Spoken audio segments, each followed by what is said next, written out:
là, sans doute la plus grande rubrique du mercato, de l'histoire des mercatos télévisés.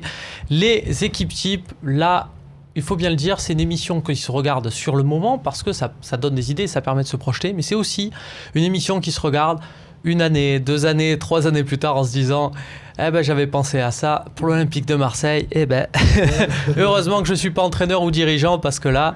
Alors Stéphane, je ne te fais pas l'affront de te ressortir tes compos de l'an dernier, on sait qu'il n'y avait pas le même budget, que c'était pas aussi simple.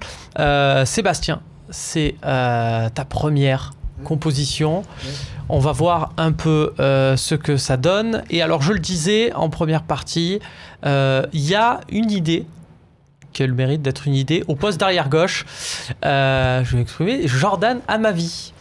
Donc, Jordan Amavi qui joue à Aston Villa, qui a été relégué l'an dernier en Championship, qui ne remontera pas en Première Ligue. Donc, le joueur veut logiquement partir, mais c'est un nom qui parle forcément aux supporters de l'Olympique de Marseille, puisqu'on en a beaucoup parlé cet hiver. C'était la priorité de Rudy Garcia au poste d'arrière gauche, mais il n'a pas voulu rejoindre l'Olympique de Marseille.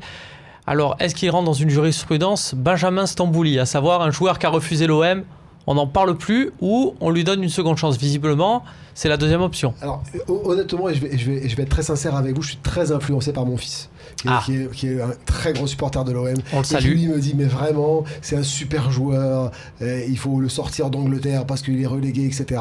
Et qu'il a vraiment sa chance sur un poste à l'OM. On a un sujet, c'est vrai qu'on a vu l'année dernière, on a sur la défense besoin de se densifier un peu et de trouver de la capacité à sortir par le haut. Et moi, je pense qu'Amavi est capable de faire ça. Par contre, je rejoins le propos que vous avez tenu tout à l'heure. C'est vrai qu'il faut trouver le juste prix. Je ne sais pas à quel prix ça peut sortir, mais on n'a pas les capacités, tant en prix de rachat de contrat ou en salaire, de faire venir des salaires à 400 000 euros sur des postes d'arrière. Je ne pense pas qu'on soit quand même à ce niveau-là, mais il y a vraiment, à mon sens, besoin de trouver un équivalent de Sakai, que je trouve a vraiment réussi son intégration à Marseille sur le poste de latéral gauche. Et malheureusement, je pense qu'Evra n'arrivera pas à faire une saison complète et qu'on a besoin d'avoir une relève plutôt jeune.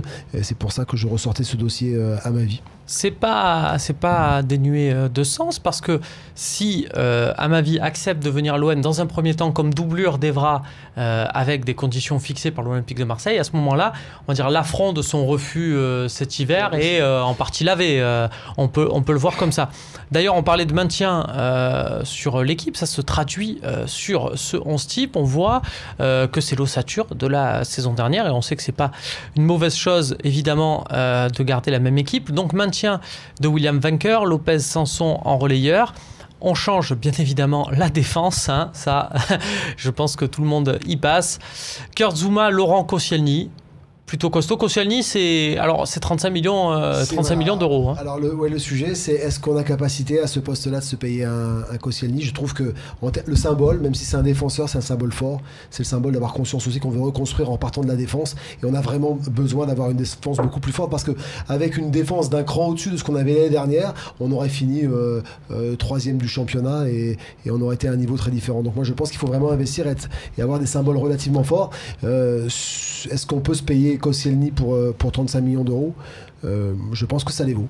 Alors, Mandanda, oui. Ouais, Mandanda, c'est pour moi, il serait parti qu'une année. Je me trouve un peu dur dans mon propos avec Pelé, parce que je trouve que Pelé, pour ce qu'on lui demandait, a fait une très bonne saison. Il a très bien fini la saison, mais on a besoin d'avoir un peu plus de sécurité sur le poste de gardien, et que pour moi, Mandanda, il intègre vraiment ça. Et en plus, je crois qu'à titre perso, il a très envie de revenir dans la région. Si on n'arrive pas à saisir cette opportunité là, ce serait vraiment dommage pour l'ossature et pour le club. Petite info que je donnais concernant Koscielny, alors c'est au départ, hein, c'est forcément une position, ça peut changer, il peut changer en cours de route, mais l'idée, la principale du camp Koscielny, c'est de profiter de cet supposé intérêt de l'Olympique de Marseille pour faire savoir qu'on est sur le départ à hauteur de 35 millions pour concrètement faire sortir des lignes et faire bouger Manchester City.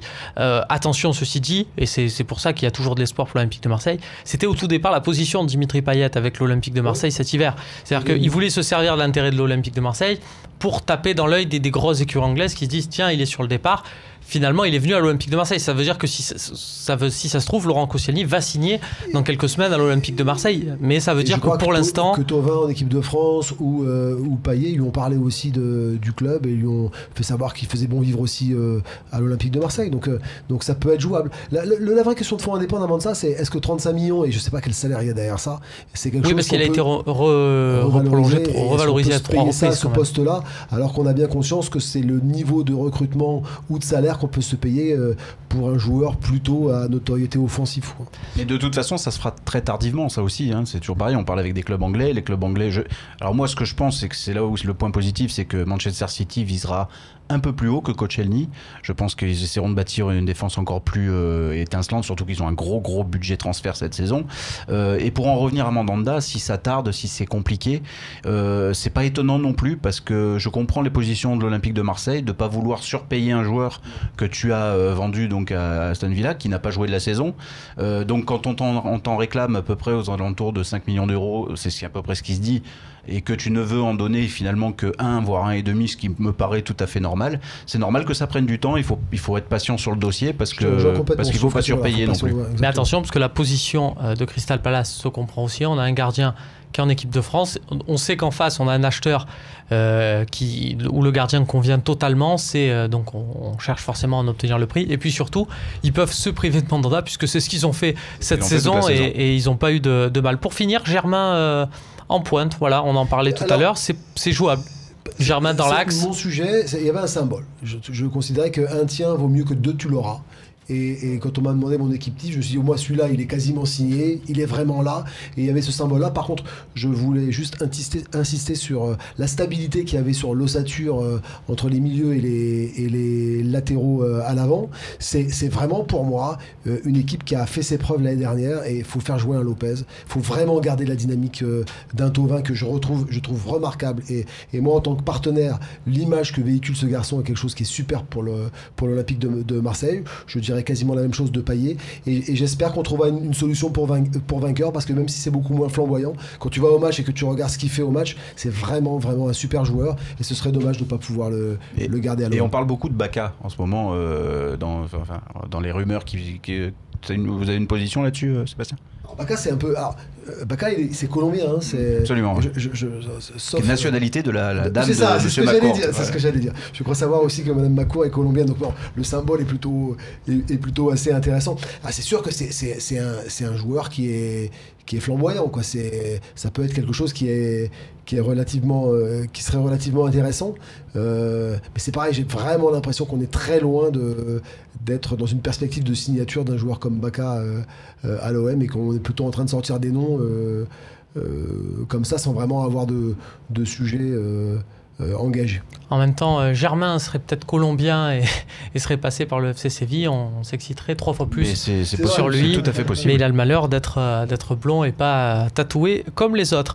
On passe à ton équipe, Stéphane, où là aussi tu nous as fait des petites trouvailles qu'on ressortira avec le sourire. On est resté sur la même base. Alors, défensivement, c'est quasiment la même chose. Evra remplace Amavi, et au milieu de terrain. C'est pour moi parce que je suis. Alors, qu'est-ce que c'est que ça, Sidorchuk? Alors Sidorchuk, en fait, on fait encore des nuits devant Football Manager, j'ai l'impression. C'est un ami qui habite à Saint-Pétersbourg qui m'en a parlé. Il m'a dit regarde ce Sidorchuk parce que c'est un monstre. Mais en fait, je l'ai choisi. Et donc tu as regardé son orthographe ou tu l'as vraiment regardé jouer? Comment? Tu as regardé l'orthographe de son nom? Je l'ai joué joué sur un match de l'Ukraine justement, et j'en avais un souvenir avec Gamache qui est un peu son pendant. Qui joue au Dynamo Kiev. Voilà. Donc c'est plus un symbole en fait. C'est un symbole, ça veut dire que c'est un joueur qui vaut aux alentours de 5 millions d'euros, qui joue dans un championnat qu'on peut appeler exotique pour nous en tous les cas, même s'il fait un peu sa caille. Mais Sidorchuk, et il fait 1m88 et c'est vraiment un ratisseur et un peu un boucher, il faut le dire, un peu un boucher au milieu de terrain. Et c'est ce ce dont on manque un peu à l'Olympique de Marseille aussi, des mecs de devoir, des mecs qui vont aller au contact, qui vont faire du ménage, et surtout dans un milieu de terrain à deux, parce que c'est un peu la particularité. T'as vraiment une ambition de jeu fort pour l'année prochaine. Voilà, mais justement, mais le problème c'est que pour faire briller cette attaque... Elle est là, oser ton ambition. Voilà, j'ose mon ambition. Très bien. Voilà. Exactement. Mon ambition, elle est là, c'est justement qu'il va falloir... Parce que je limite le milieu de terrain à 2 joueurs, Sidorchuk et Sanson, il va falloir que des joueurs de devoir pour faire briller cette attaque à 4 hommes, donc Thauvin, Payet, et surtout Germain qui tourne autour de Giroud. Et ça, moi, ça me séduirait beaucoup, en tous les cas au Stade Vélodrome la saison prochaine. Ouais. Alors ce que je dirais, Germain, c'est souvent illustré, faire briller ses partenaires d'attaque, que ce soit Falcao, Ben Arfa, Pléa, et bien sûr Kylian Mbappé. Giroud, c'est un peu la même chose, on le voit notamment en équipe de France. À l'Euro, c'était le cas avec Antoine Griezmann.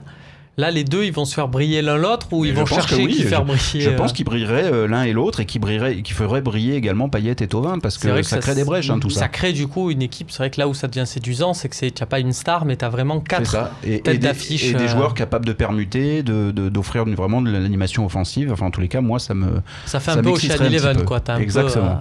Plusieurs. Pourquoi pas, ouais, c'est vrai que vu sous cet angle, c'est forcément séduisant. Messieurs, vous avez été sages, vous avez bien bossé pour les équipes types. Vous avez droit donc au retour d'une rubrique qui est au moins aussi célèbre que les équipes types, c'est le Pourquoi pas nous.